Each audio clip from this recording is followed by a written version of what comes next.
Conéctense con el Festival Mundial de Poesía en su edición número 15 a través de nuestras redes sociales. Festival Mundial de Poesía de Venezuela en Instagram, Facebook y Twitter. Y también a través de nuestra señal en streaming por nuestra web, festivalmundialdepoesiadevenezuela.org. Momento de ampliar nuestra agenda de invitados. Vamos a otros continentes. Viajamos de inmediato hasta Europa. Queremos darle la bienvenida a quien se conecta desde Serbia. Se trata de Charles Simic. Simic recibió el premio Pulitzer de poesía por El mundo no se acaba en 1990.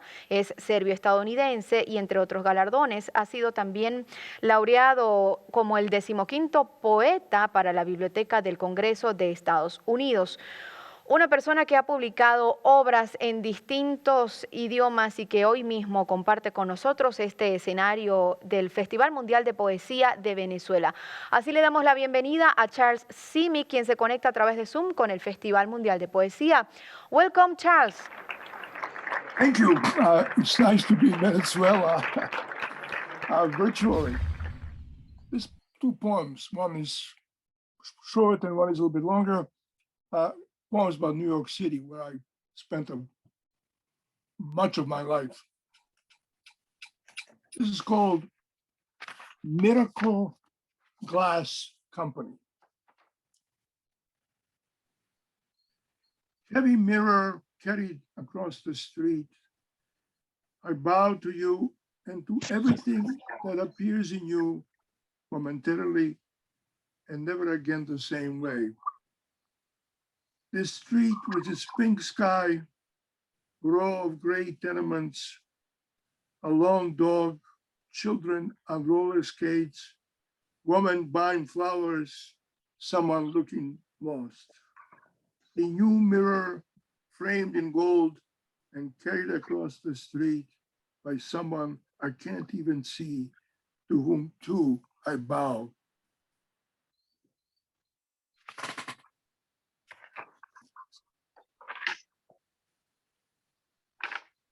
Next poem is called Shelley. Shelley, a great British romantic poet. This is again a New York City poem.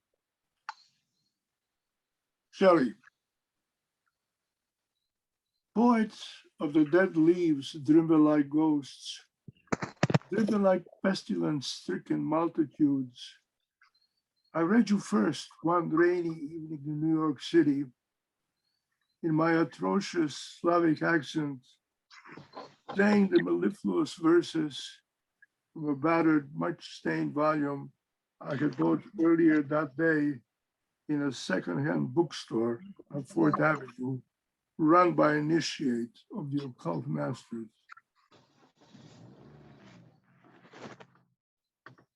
The little money I had been almost spent, I walked the streets, my nose in a book. I sat in a dingy coffee shop with last summer's dead flies on the table.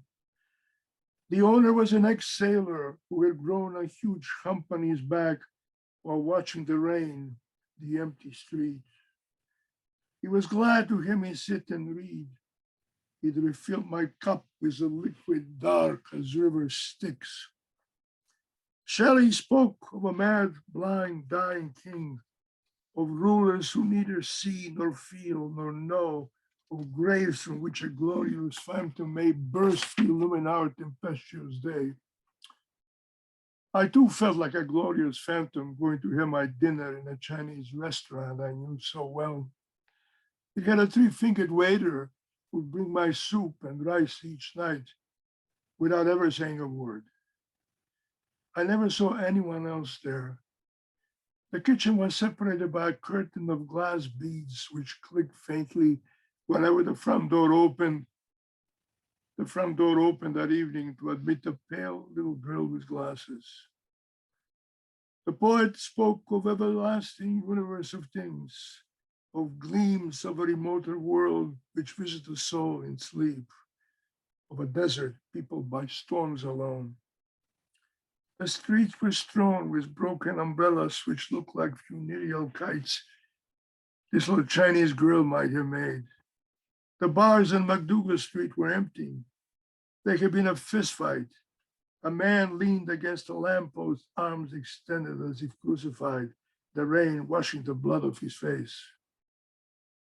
In a dimly lit side street, where the sidewalk shone like a ballroom mirror at closing time, a well-dressed man without any shoes asked me for money. His eyes shone. He looked triumphant, like a fencing master who had just struck a mortal blow. How strange it all was, the world's raffle, that dark October night, the yellowed volume of poetry with its splendors and glooms, which I studied by the light of storefronts, drugstores and barbershops, afraid of my small windowless room, cold as a tomb of an infant emperor.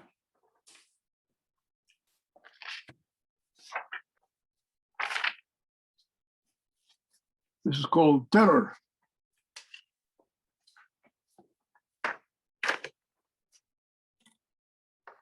Terror. Saw a toad jump out of boiling water. Saw a chicken dance on a hot plate in a penny arcade.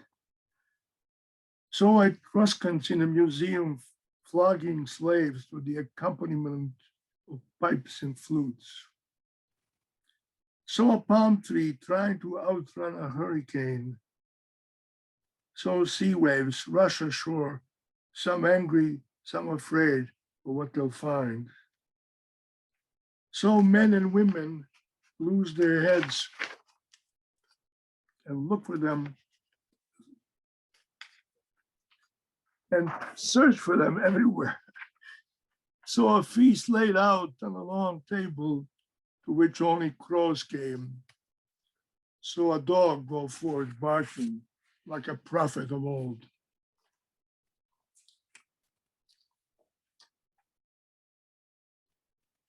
In my church,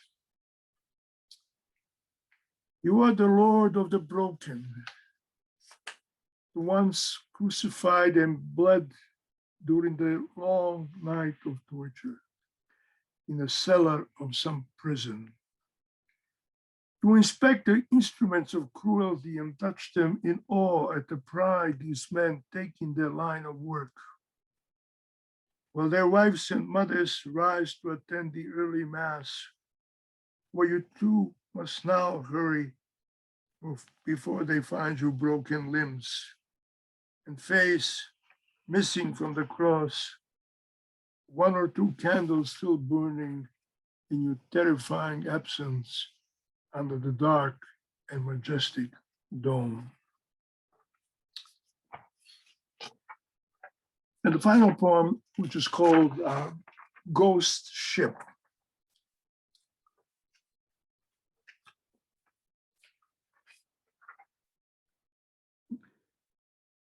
Those blessed moments that pretend they'll stay with us forever, soon gone without a fare thee well. What's the rush, I heard myself say. You have the right to remain silent, the night told me as I sat in bed, hatching plans on how to hold the next captive in my head. I recall a window thrown open one summer day on a grand view of the bay and a cloud in all that blue, as pale as the horse Death likes to ride. Always happy to shoot a breeze, that lone cloud was telling me as it drifted out to sea, toward some ship on the horizon that had already set sail and was about to vanish out of sight on the way to some port and country without a name. A ghost ship, most surely, but mine all the same.